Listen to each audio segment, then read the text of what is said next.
Striving for the protein equivalent of the Human Genome Project, an international team of researchers have created an initial catalog of the human proteome, or all of the proteins in the human body. Even though the Human Genome Project was created over a decade ago, the difficulty was in the comprehensive catalog, says Akhilesh Pandey, professor at the Institute of Genetic Medicine at the Johns Hopkins University. The Human Genome Sequencing Project was completed almost a decade ago.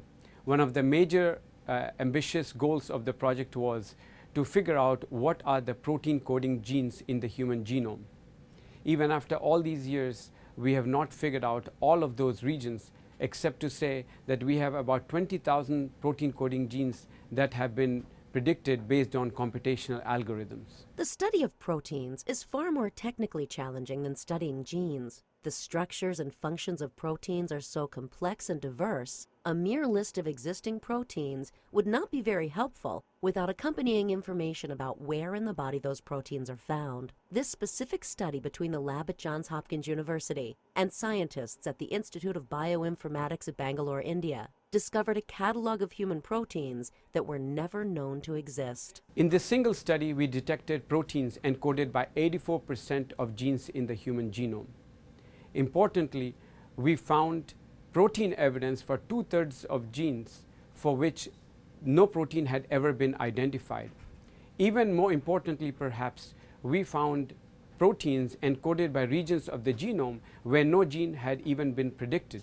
Proteins are the building blocks and workhorses of cells, and therefore of tissues and organs. For this reason, the 193 novel proteins discovered are even more instructive and useful than the catalog of genes in the human genome. This is the largest resource of its kind in the biomedical community. The significance of our work is that we now have a map of the normal human proteome, which will help in studying many diseases, including cancer.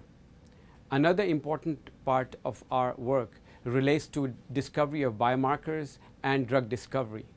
Finally, our work will assist biologists in developing better predictions for analysis of both the human genome and the proteome. Pandey believes that the human proteome is so extensive and complex that the researchers' catalog of it will never be fully complete. But this work provides a solid foundation that others can reliably build upon. Pandey's discovery will be published in the May issue of the journal Nature.